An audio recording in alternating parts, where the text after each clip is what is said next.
The Civil War in the United States began in 1861.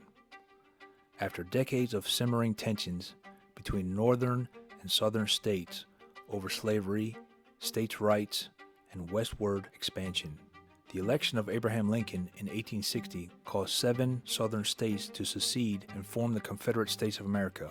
4 more states would soon join them. The Civil War ended in the Confederate surrender of 1865. The conflict was the costliest and deadliest war ever fought on American soil, with some 620,000 of 2.4 million soldiers killed, millions more injured, and much of the South left in ruin. Many brave soldiers fought on both sides, but one in particular, a drummer boy named John Clem, was the youngest. Who was John Clem? How was he promoted to the rank of sergeant for his bravery in battle? And what eventually happened to him? Let's try and find out. Hello, I'm Mike Droberg, a Marine Corps veteran, filmmaker, history enthusiast, and investigator of the supernatural. And we will answer these questions on today's episode of Forgotten History.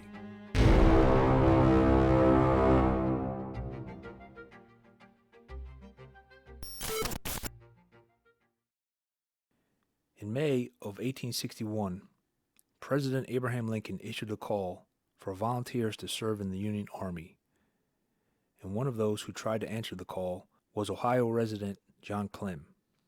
Not yet 10 years old, Clem's service was refused by the newly formed 3rd Ohio. Undeterred, Clem later tried to join the 22nd Michigan, where his persistence won over the unit's officers. They agreed to let him follow the regiment, adopting him as a mascot and unofficial drummer boy. The officers also chipped in to pay his monthly salary of $13 before he was finally allowed to officially enlist in 1863. Clem became a national celebrity for his actions at Chickamauga. Armed with a sawed-down musket, Clem joined the 22nd Michigan in the defense of Horseshoe Ridge on the afternoon of September 20th.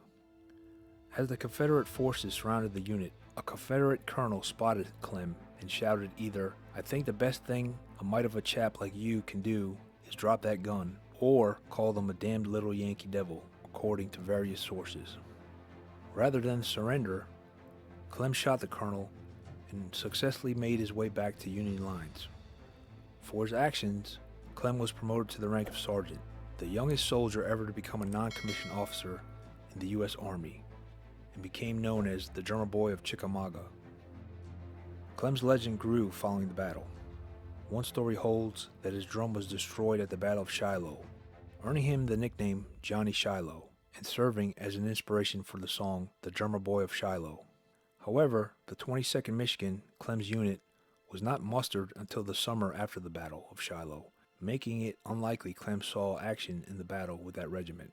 Clem went on to fight at Perryville, Murfreesboro, Kennesaw, and Atlanta, where he was wounded twice. Clem was eventually discharged from the Army in 1864 at the age of 13, but sought to rejoin the military in 1870.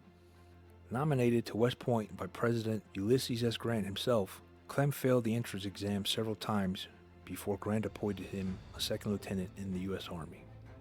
Clem enjoyed a successful second military career, rising to the rank of colonel and assistant quartermaster general by 1906. He retired on the eve of U.S. entry into World War I with the rank of Major General, the last Civil War veteran to actively serve in the U.S. Army. John Clem died in 1937 and is buried at Arlington National Cemetery. Thanks for watching today's episode of Forgotten History. Please like, share, and subscribe. Send us your questions or comments, and we'll get back to you as soon as possible. Let us know if you have any show ideas. We're always looking for new topics to discuss, and we'd love to hear from you. Thanks again. Until next time.